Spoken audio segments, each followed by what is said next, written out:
श्री स्वामी समर्थ. स्वामी महाराज तुमच्या सर्व चांगल्या इच्छा पूर्ण करो ही स्वामींच्या चरणी प्रार्थना करते आणि आजच्या या नवीन व्हिडिओला सुरुवात करते. भक्ती, शक्ती आणि मुक्तीचा सण म्हणजेच महाशिवरात्र अगदी जवळ आलेली आहे. या रविवारी आपण सर्वच जण शिवरात्रीचा उत्सव साजरा करणार आहोत. पण तुम्हाला माहीत आहे का, महाशिवरात्री ही का साजरी केली जाते? या दिवसाचं महत्त्व काय? यावर्षी पूजेचा शुभ मुहूर्त कोणता? आणि त्याचबरोबर या दिवशी आपल्याला आपल्या घरामध्ये एक अतिशय प्रभावी असा हा एक उपाय करायचा आहे.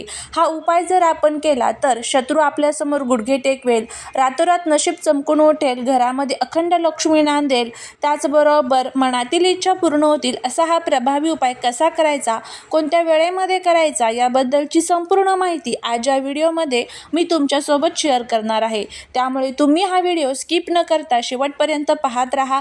जर या चॅनलवरती नवीन असाल तर चॅनलला सबस्क्राईब करा आणि असेच माहितीपूर्ण नवनवीन व्हिडिओ पाहण्यासाठी बेल आयकॉनलाही प्रेस करा, म्हणजे जेव्हा कधी मी नवीन व्हिडिओ अपलोड करेल त्याचं नोटिफिकेशन सर्वात अगोदर तुम्हाला भेटेल आणि तुम्ही एक पण व्हिडिओ मिस करणार नाही. त्याचबरोबर तुमचा जर महादेवांवरती विश्वास असेल तर कमेंटमध्ये हर हर महादेव किंवा ओम नमः शिवाय लिहायला अजिबात विसरू नका, जेणेकरून भोलेनाथांची तुमच्या कुटुंबावर, मुलांवर अगदी भरभरून अशी कृपा होईल.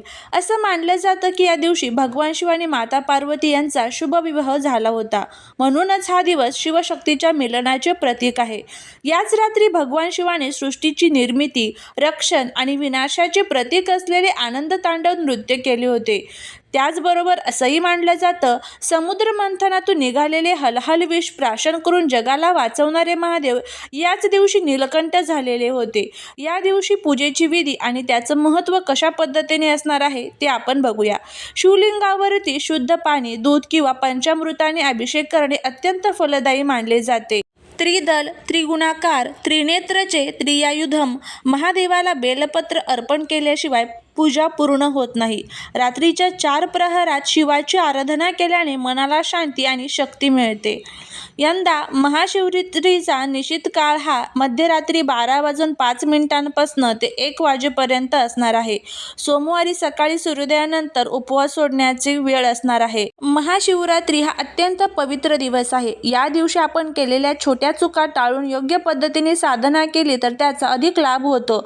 या दिवशी काय करावे तर सकाळी सूर्योदयापूर्वी उठून पवित्र स्नान करावे, शक्य असल्यास अंगाला भस्म लावावे, पूर्ण दिवस उपवास करावा, जर प्रकृती साथ देत नसेल तर फलाहार घ्यावा, शिवलिंगावरती पाणी किंवा कच्च्या दुधाचा अभिषेक करावा, ओम नमः शिवाय मंत्राचा जप चालू ठेवावा, महादेवाला बेलपत्र अर्पण करावे. जर तुमच्याकडे रुद्राक्ष असेल तर तो आजच्या दिवशी परिधान करणे शुभ मानले जाते. महाशिवरात्रीला रात्री झोपण्यापेक्षा शिवनामाचा जप किंवा ध्यान करणे अत्यंत प्रभावी मानले जाते. भगवान शिवाला कधीही तुळस अर्पण करू नका. शिवपूजेत तुळस वर्ज्य मानली जाते. शिवलिंग हे वैराग्याचे प्रतीक आहे, त्यामुळे हळद किंवा कुंकू वाहू नका. त्याऐवजी पांढरे चंदन किंवा भस्म वापरा. पौराणिक कथेनुसार महादेवाने केतकीच्या फुलाला आपल्या पूजेतून वर्ज्य केलेले आहे, त्यामुळे ते वाहू नका. उपवास असेल तर गहू, तांदूळ किंवा डाळींचे सेवन टाळावे. शिवलिंगाची पूर्ण प्रदक्षिणा कधीही करू नका. जिथून अभिषेकाचे पाणी बाहेर येते, सोमसूत्र, ती जागा ओलांडू नये, तिथूनच परत फिरावे. याला चंद्र प्रदक्षिणा म्हणतात. या दिवशी मांस, मद्य, कांदा किंवा लसूण यासारख्या तामसिक गोष्टींचा जो लाभ आहे तर तो चुकूनही घेऊ नये. यामुळे रागावरती नियंत्रण ठेवायला आपल्याला अनेक अडचणी येत असतात. महाशिवरात्रीच्या दिवशी जर तुम्हाला मंदिरामध्ये जाणं शक्य नसेल तर घरीच तुम्ही महादेवांच्या शिवलिंगाची पूजा करू शकता. यासाठी सकाळी लवकर उठून स्नान करावे, स्वच्छ कपडे परिधान करावे, पूजेच्या ठिकाणी दिवा अगरबत्ती लावून वातावरण पवित्र करावे, संकल्प करावा की हे महादेवा, मी आज तुमच्या प्रसन्नतेसाठी महाशिवरात्रीचे व्रत आणि पूजा करत आहे. त्यानंतर अभिषेक करावा. शेवटी तुम्हाला गंध, फुलं, अक्षदा महादेवांना अर्पण करायचे आहे, विभूती अर्पण करायचे आहे, त्यानंतर बेलपत्र अर्पण करायचे आहे. महादेवाला मोगरा, धोत्रा खूप प्रिय आहे ते अर्पण करा. नैवेद्य अर्पण करा. कापूर लावून जी आरती असते तर ती म्हणा. महादेवाच्या पूजेसोबतच नंदीची पूजा करायला विसरू नका. नंदीच्या कानात आपली इच्छा सांगावी असे मानले जाते. दिवसभर मनातल्या मनात ओम नमः शिवाय या मंत्राचा जप चालू ठेवावा. महाशिवरात्रीच्या अत्यंत शुभ मुहूर्तावरती शत्रुबाधा दूर करण्यासाठी, घरात लक्ष्मीचा वास, सुख समृद्धी राहण्यासाठी तंत्रशास्त्र आणि ज्योतिषशास्त्रामध्ये अनेक प्रकारचे उपाय जे आहेत ते सांगितले जातात. बघा, हा उपाय जर आपण केला तर आपल्या जीवनातील सर्व ज्या काही अडचणी आहेत तर त्या दूर होतील. शत्रूवरती आपण विजय मिळवू शकेल, लक्ष्मी प्राप्ती होईल, नकारात्मकता नष्ट होण्यासाठी मदत होईल. तर आता असा हा उपाय कसा करायचा ते आपण बघणार आहोत. महादेवांच्या मंदिरात नंदीचे स्थान फक्त महत्त्वाचे आणि पवित्र मानले जाते. नंदी हा केवळ महादेवांचे वाहन नसून तो त्यांचा सर्वात मोठा भक्त आणि कैलासाचा द्वारपाल मानला जातो. नंदीच्या कानात आपली इच्छा आपल्याला सांगायची असते. या दिवशी जर आपण नंदीच्या कानात ही इच्छा सांगितली तर आपल्या जीवनातील सर्व ज्या काही आपल्या इच्छा आहेत तर त्या पूर्ण होतात आणि आपल्याला प्रत्येक कामामध्ये यश जे आहे तर ते मिळत असतं.